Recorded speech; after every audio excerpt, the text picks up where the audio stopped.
Story: The Nodding Tiger. Just outside the walls of a Chinese city there lived a young woodcutter named Tang and his old mother, a woman of 70. They were very poor and had a tiny one-room shanty, built of mud and grass, which they rented from a neighbor. Every day young Tang rose bright and early and went up on the mountain near their house.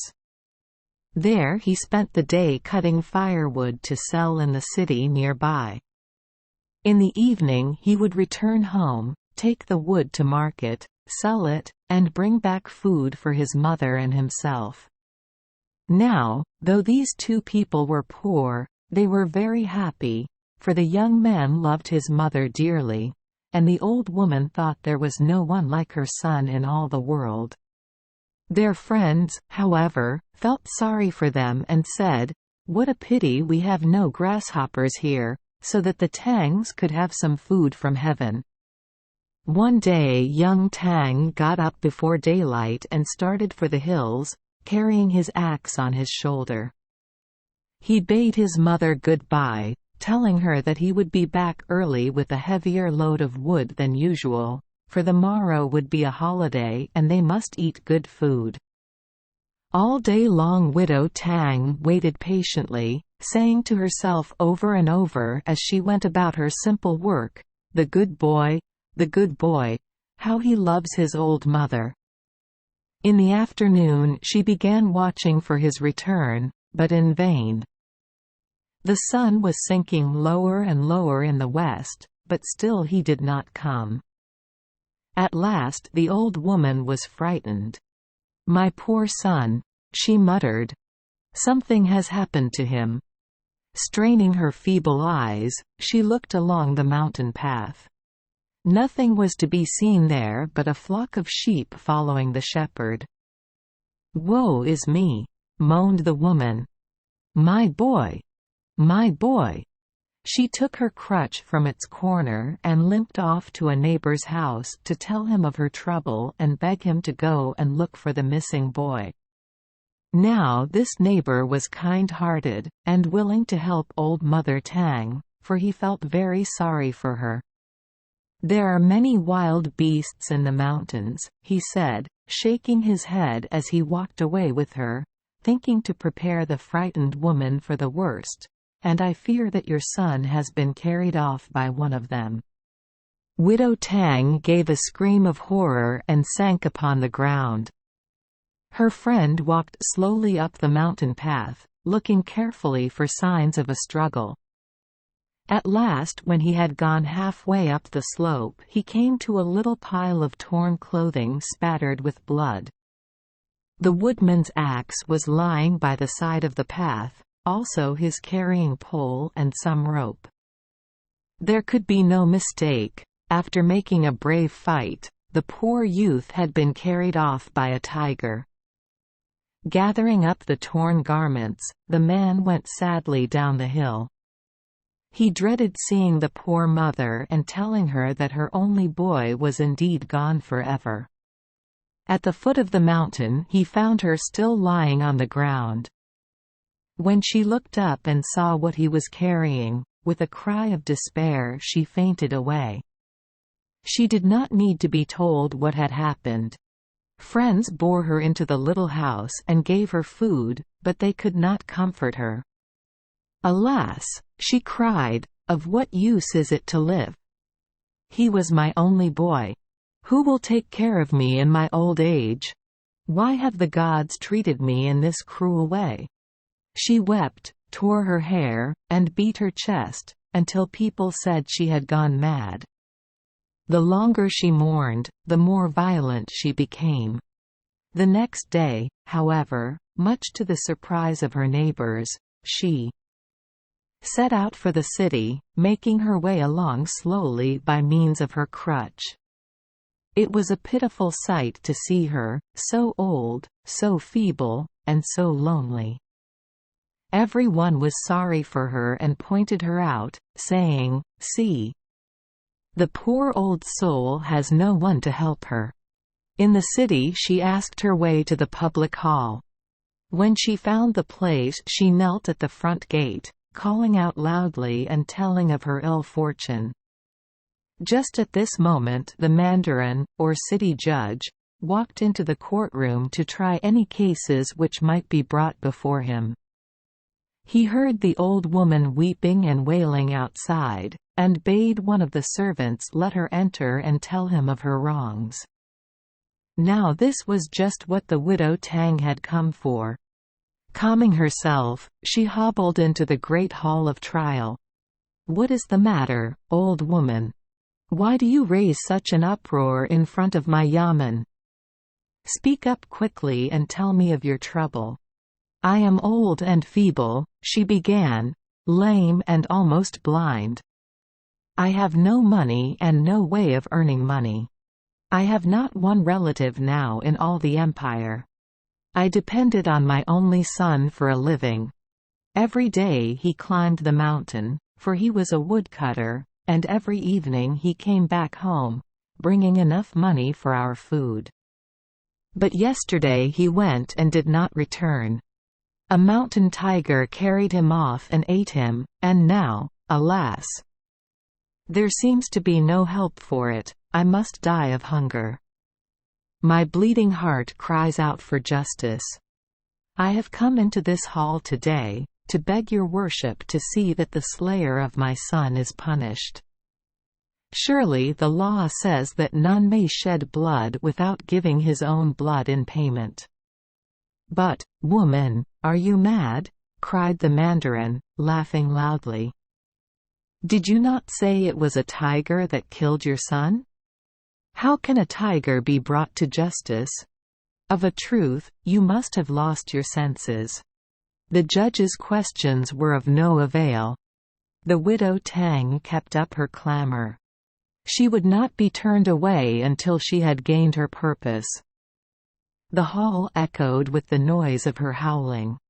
The mandarin could stand it no longer. "Hold! Woman," he cried, "stop your shrieking. I will do what you ask. Only go home and wait until I summon you to court. The slayer of your son shall be caught and punished." The judge was, of course, only trying to get rid of the demented mother, thinking that if she were only once out of his sight, he could give orders not to let her into the hall again. The old woman, however, was too sharp for him. She saw through his plan and became more stubborn than ever. "No, I cannot go," she answered, "until I have seen you sign the order for that tiger to be caught and brought into this judgment hall." Now, as the judge was not really a bad man, he decided to humor the old woman in her strange plea. Turning to the assistants in the courtroom, he asked which of them would be willing to go in search of the tiger. One of these men, named Li Neng, had been leaning against the wall, half asleep. He had been drinking heavily and so had not heard what had been going on in the room. One of his friends gave him a poke in the ribs just as the judge asked for volunteers. Thinking the judge had called him by name, he stepped forward, knelt on the floor, saying, "I, Li Neng, can go and do the will of your worship." "Very well, you will do," answered the judge. "Here is your order. Go forth and do your duty." So saying, he handed the warrant to Li Neng. "Now, old woman, are you satisfied?" he continued. "Quite satisfied, your worship," she replied. "Then go home and wait there until I send for you." Mumbling a few words of thanks, the unhappy mother left the building. When Li Neng went outside the courtroom, his friends crowded round him. "Drunken sot," they laughed. "Do you know what you have done?" Li Neng shook his head. "Just a little business for the mandarin, isn't it? Quite easy. Call it easy, if you like. What? Man, arrest a tiger, a man-eating tiger, and bring him to the city. Better go and say good-bye to your father and mother. They will never see you again. Li Ning slept off his drunkenness, and then saw that his friends were right. He had been very foolish. But surely the judge had meant the whole thing only as a joke. No such order had ever been written before. It was plain that the judge had hit on this plan simply to get rid of the wailing old woman. Li Ning took the warrant back to the judgment hall and told the mandarin that the tiger could not be found. But the judge was in no mood for joking. "Can't be found? And why not? You agreed to arrest this tiger. Why is it that today you try to get out of your promise?" "I can by no means permit this, for I have given my word to satisfy the old woman in her cry for justice." Li Ning knelt and knocked his head on the floor. "I was drunk," he cried, "when I gave my promise. I knew not what you were asking. I can catch a man, but not a tiger. I know nothing of such matters. Still, if you wish it, I can go into the hills and hire hunters to help me." "Very well, it makes no difference how you catch him, as long as you bring him into court. If you fail in your duty, there is nothing left but to beat you until you succeed. I give you 5 days." During the next few days Li Ning left no stone unturned in trying to find the guilty tiger. The best hunters in the country were employed. Night and day they searched the hills, hiding in mountain caves, watching and waiting, but finding nothing. It was all very trying for Li Ning, since he now feared the heavy hands of the judge more than the claws of the tiger. On the 5th day he had to report his failure. He received a thorough beating, 50 blows on the back. But that was not the worst of it. During the next 6 weeks, try as he would, he could find no traces of the missing animal. At the end of each 5 days, he got another beating for his pains. The poor fellow was in despair. Another month of such treatment would lay him on his deathbed. This he knew very well, and yet he had little hope. His friends shook their heads when they saw him. "He is drawing near the wood," they said to each other, meaning that he would soon be in his coffin. "Why don't you flee the country?" they asked him. "Follow the tiger's example. You see he has escaped completely. The judge would make no effort to catch you if you should go across the border into the next province." Li Ning shook his head on hearing this advice. He had no desire to leave his family forever, and he felt sure of being caught and put to death if he should try to run away. One day after all the hunters had given up the search in disgust and gone back to their homes in the valley, Li Ning entered a mountain temple to pray.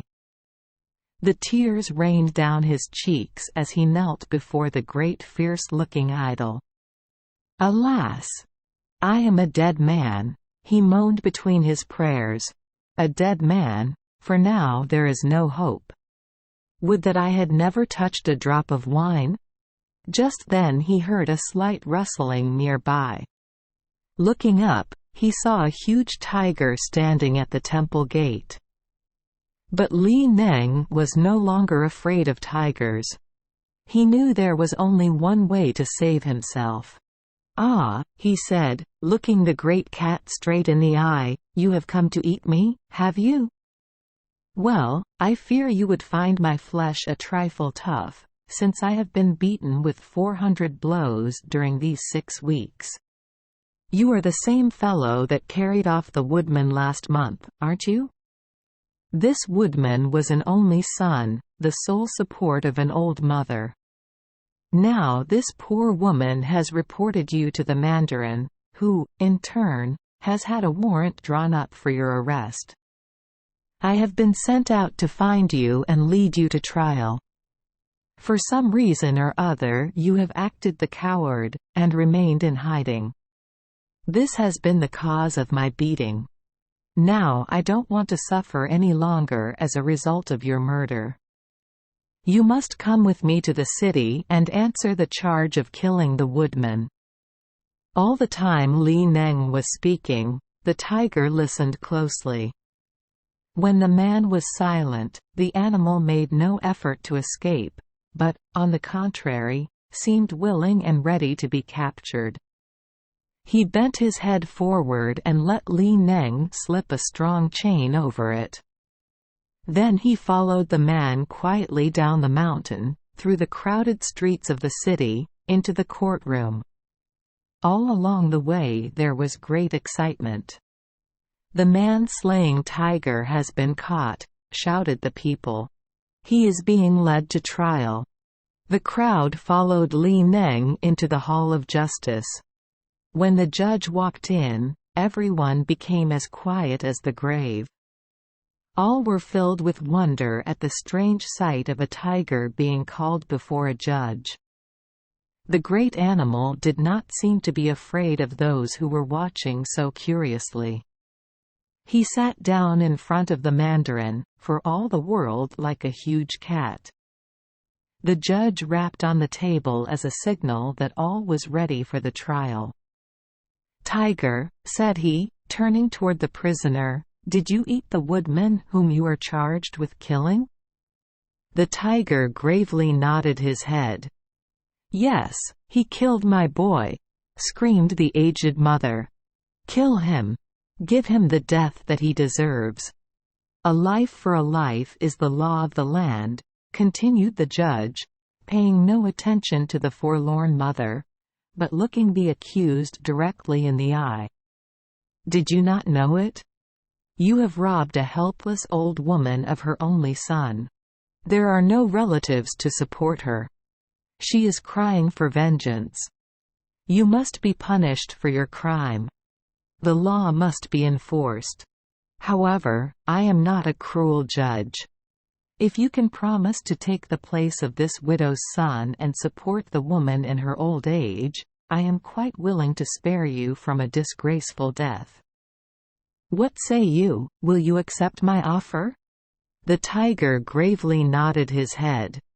The gaping people craned their necks to see what would happen, and once more they were surprised to see the savage beast nod his head in silent agreement. "Very well, then, you are free to return to your mountain home. Only, of course, you must remember your promise."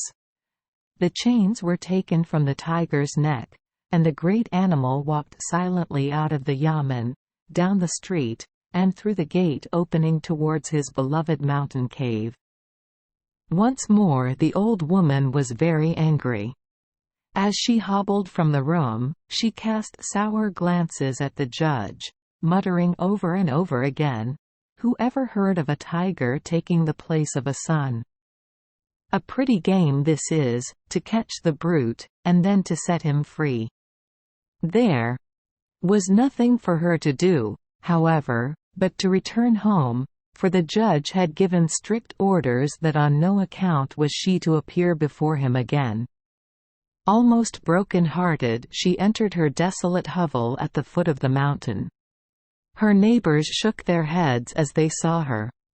"She cannot live long," they said. "She has the look of death on her wrinkled face. Poor soul! She has nothing to live for, nothing to keep her from starving." But they were mistaken. Next morning when the old woman went outside to get a breath of fresh air, she found a newly killed deer in front of her door. Her tiger son had begun to keep his promise, for she could see the marks of his claws on the dead animal's body. She took the carcass into the house and dressed it for the market. On the city streets next day she had no trouble in selling the flesh and skin for a handsome sum of money. All had heard of the tiger's first gift, and no one was anxious to drive a close bargain. Laden with food, the happy woman went home rejoicing, with money enough to keep her for many a day. A week later the tiger came to her door with a roll of cloth and some money in his mouth. He dropped these new gifts at her feet and ran away without even waiting for her thank you. The widow Tang now saw that the judge had acted wisely. She stopped grieving for her dead son and began to love in his stead the handsome animal that had come to take his place so willingly. The tiger grew much attached to his foster mother and often purred contentedly outside her door, waiting for her to come and stroke his soft fur. He no longer had the old desire to kill. The sight of blood was not nearly so tempting as it had been in his younger days. Year after year he brought the weekly offerings to his mistress until she was as well provided for as any other widow in the country. At last, in the course of nature, the good old soul died. Kind friends laid her away in her last resting place at the foot of the great mountain. There was money enough left out of what she had saved to put up a handsome tombstone, on which this story was written just as you have read it here. The faithful tiger mourned long for his dear mistress. He lay on her grave, wailing like a child that had lost its mother. Long he listened for the voice he had loved so well, long he searched the mountain slopes, returning each night to the empty cottage, but all in vain. She whom he loved was gone forever. One night he vanished from the mountain, and from that day to this no one in that province has ever seen him. Some who know this story say that he died of grief in a secret cave which he had long used as a hiding place. Others add, with a wise shrug of the shoulders, that, like Shanwang, he was taken to the western heaven, there to be rewarded for his deeds of virtue and to live as a fairy forever afterwards. Thank you for joining us for today's fairy tale. We hope these stories bring joy and meaning to your day. If you love our channel, please hit the subscribe button so you won't miss any exciting tales. Wishing you a good night and sweet dreams. See you in the next story.